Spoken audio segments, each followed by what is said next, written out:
Unmute, Greg. Here we go.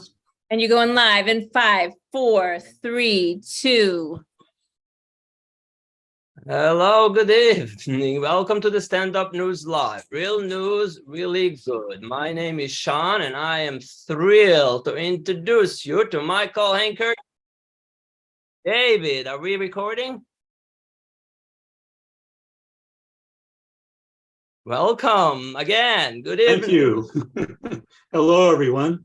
I'm thrilled to be here, and I love good news.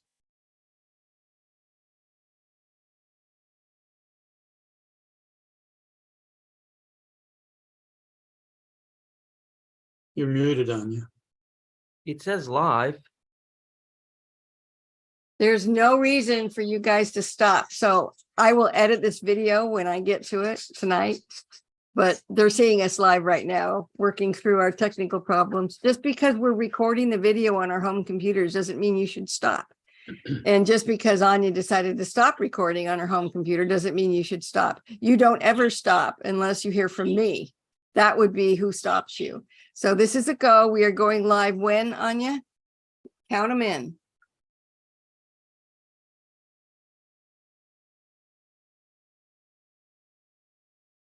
Hello, good evening. Welcome to the Stand Up News Live. Real news, really good. My name is Sean, and I am thrilled to introduce you to my co-anchor, David. Hello, everyone, and I am thrilled to be here. I love good news. We have some good news today. There is a happy dog in Detroit. A lonely German Shepherd had been roaming the streets with a stuffed toy in her mouth. Her owner had died, and all she had left was her stuffy. Luckily, a kind woman noted, can we put up the video? A kind woman noticed the said dog wandering around, and she posted pictures on the internet.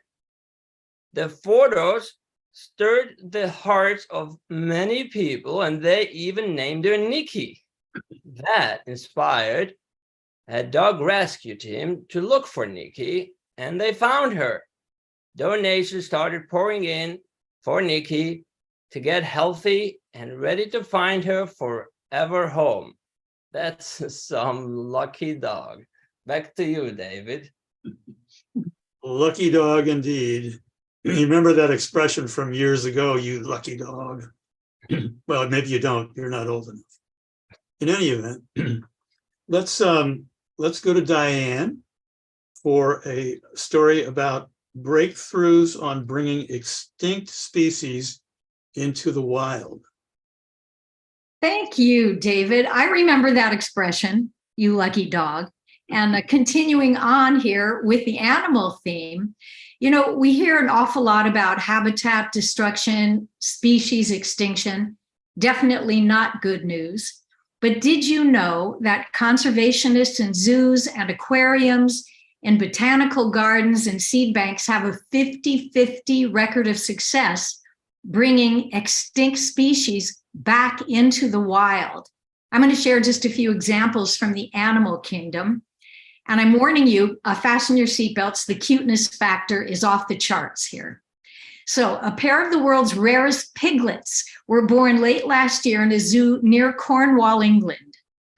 These two little piglets are the second successful litter born at the zoo, following the birth of their older siblings, which somebody named Kevin Bacon, hello, and Amy Swinehouse. Oh. I know. Kevin, Amy, and the two new little piglets are Visayan warty piglets, which is one of the rarest breeds of pig in the entire world. There's just about 200 of them left in the wilds, and that's in the Philippines. And we're going to show you a picture of one of the little guys with their mother, May. And May and her partner, Randy, are part of a breeding program to help increase the number of these warty piglets worldwide. Randy, stay Randy. You know what I'm saying? Okay, moving on. Check this out. Closer to home, 2 Amur leopard cubs were born at the San Diego Zoo. Now, fewer than 200 of these Siberian natives have been identified in the wild. And they are, in fact, one of the rarest cats in the entire world. And at the Columbus Zoo and Aquarium, in a scientific breakthrough, 2 cheetah cubs, there's one of them, aren't they adorable, have been born to a surrogate mother through an in vitro fertilization process. As we all know, IVF is a common process with humans and some other species, but until now, it's been unsuccessful in large cats, including cheetahs and lions. An older cheetah named Izzy was the surrogate mother. I'm going to conclude this report with my personal favorite. It's about a baby bison that's been born near Canterbury in the UK. And this is the first baby bison born in the wild in hundreds of years as part of a groundbreaking rewilding project. That's a really interesting video. I'm not sure exactly what it is. We're going to move on here. So last summer, the calf's mother and 2 other female bison were released into a woodland where a herd of bison live as part of this wilding initiative. And that initiative was specifically designed to combat climate and biodiversity crises in that region. And this is a wonderful, wonderful, wonderful comeback story, because in 1927, the last known European bison in the wild was killed. Fortunately, about 50 of these animals were in zoological collections, and that led to an extremely extensive and intensive breeding effort. And that happily brought the number of European bison in the wild up to more than 8,000 animals today. We know what to do. We have what it takes. We just need to do it. Back to you, David and Sean. Great story. You know, it taught me something I didn't know. I didn't know there were European bison. I thought they were strictly an American. You didn't know. Yeah. So there you go. There you Now have let's go. Now let's go to Jess from the international desk with a story about not sunbathing, but moon bathing turtles. Take it away, Jess. That's right. This story comes from the coastal city of Townsville, Australia, where 2 curious scientists in a canoe observed river turtles basking, as you said, under the moonlight. There they are. Wow. Now, it looks like they're really enjoying it. Now, while sunbathing has a purpose, and that is to warm their reptilian bodies, scientists were curious to find a reason for moon baths. They discovered that no one had ever studied this behavior, so they reached out to scientists around the globe. And together with teams in North America, the Caribbean, Europe, Africa, and Asia, they collected nearly 1 million photographs of this nocturnal behavior. They actually found that these moon baths lasted up to 11 hours, and some turtles bathed on top of crocodiles. Now, the question is, why? Well, Rosie Kidman, an honors student, has a theory. She brought turtles into the lab and discovered that the warmer the water, the more likely they were to bask in the moonlight at nighttime. So it likely has something to do with thermoregulation. I mean, it is a great way to cool down. It also looks pretty relaxing and is very romantic. So as global temperatures rise, be on the lookout for more turtles basking under the moonlight. Now, this comes from my own personal research.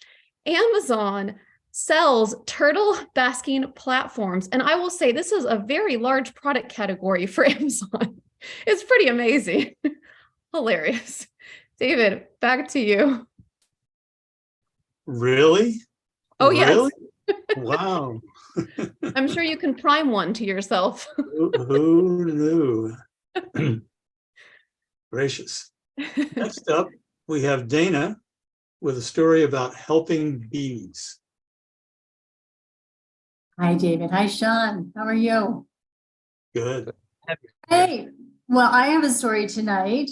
More than 70 towns in the US are taking part in No Mow May. For the month of May, they're going to loosen their rules for property owners on keeping up their lawns. They're not going to do mowing. And this is meant to help the local bee populations. No Mow May started in the UK and was later adopted in Appleton, Wisconsin. And they became the first town in the US to implement it. And they have really helped the bee population compared to Parkland that is nearby, who is regularly mowing.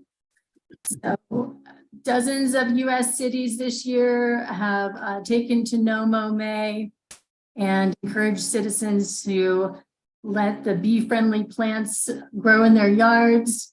Weeds like clover and dandelion are like cheeseburgers for bees. Yeah, it's exciting.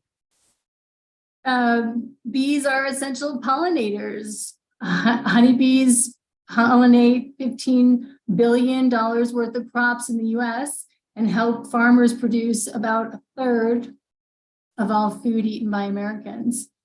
So we are in danger of losing invertebrate pollinators such as bees and butterflies, and this movement to not mow as often and not mow in the month of May is really helping the population.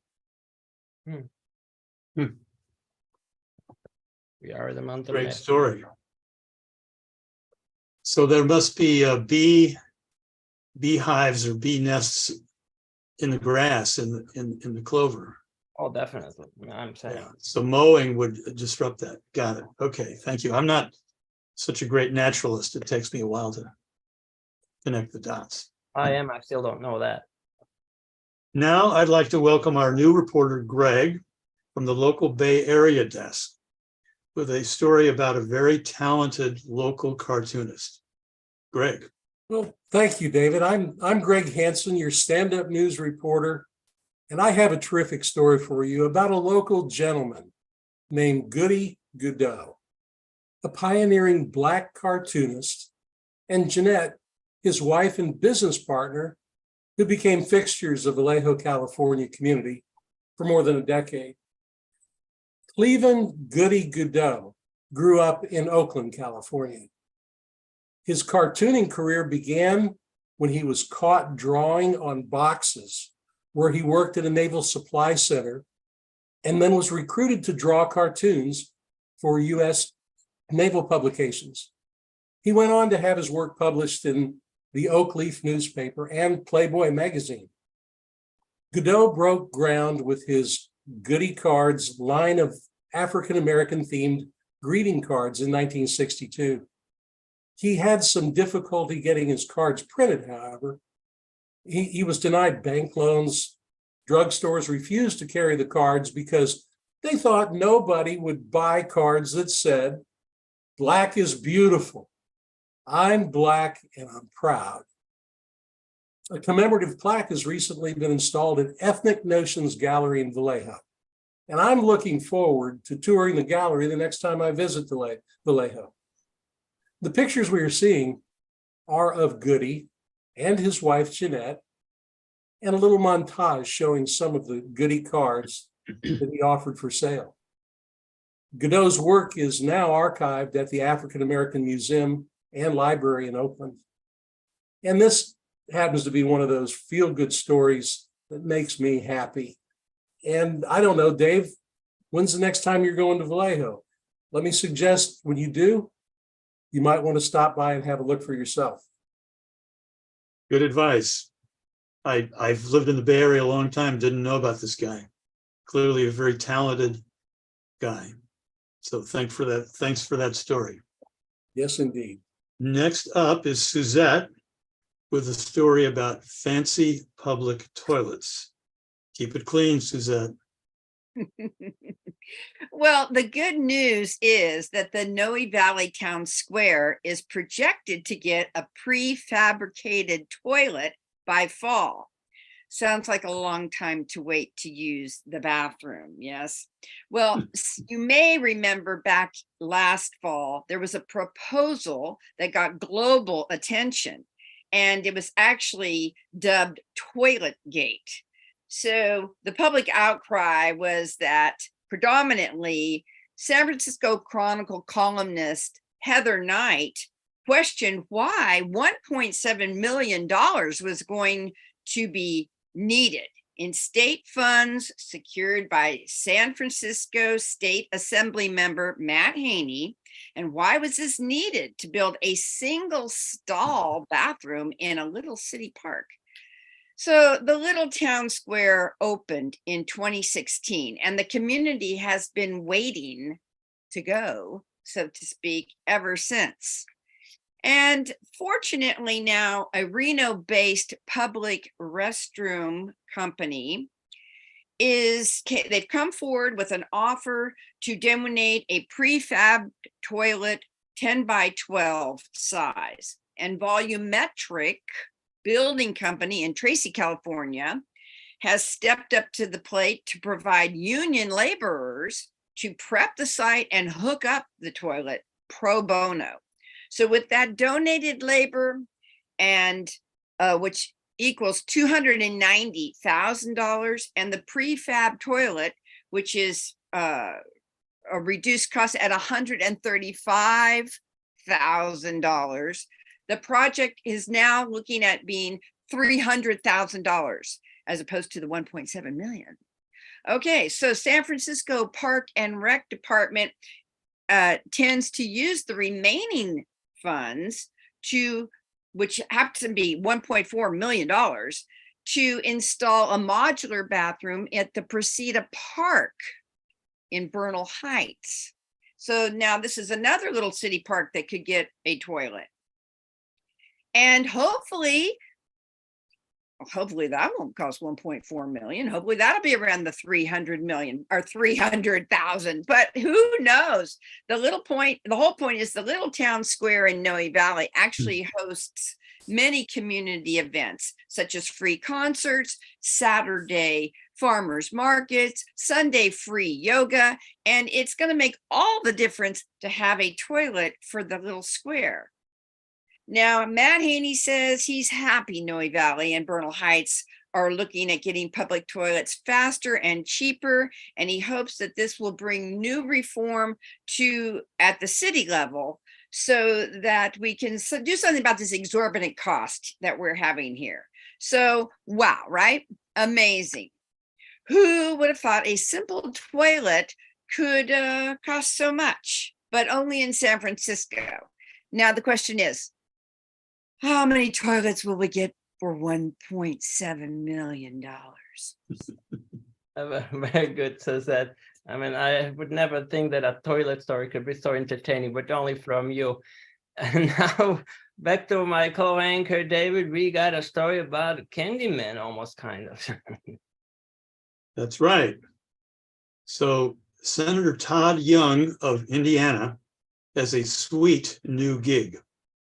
Custodian of the Senate's famed candy desk. The task of supplying the Senate with its sugar fix began in 1965, when Senator George Murphy of California began stocking his desk with sweet treats. It's in the back row on the Republican side of the chamber, next to the chamber's most heavily used entrance, making the occupant a red-hot commodity. Young is actually the second Hoosier to serve as the Senate's candy man. Richard Lugar also had that distinction. While the desk is located on the Republican side of the chamber, having a sweet tooth cuts across party lines, and the treats are available to any member who needs a fix.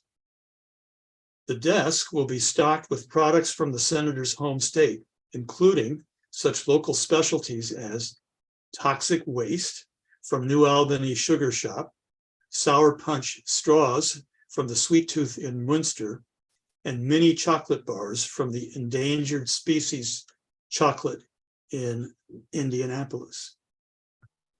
Wow, that's incredible, David. So we don't have our special Michael this week, I think, do we? I don't think so. Well, that is our show for the evening. My name is Sean from the Stand Up News Live. Real news, really good. And I'm David. Thanks to all the sources who provided information and stories to our reporters. And don't forget to hit the like button and subscribe to our channel. See you next time. Remember, be kind.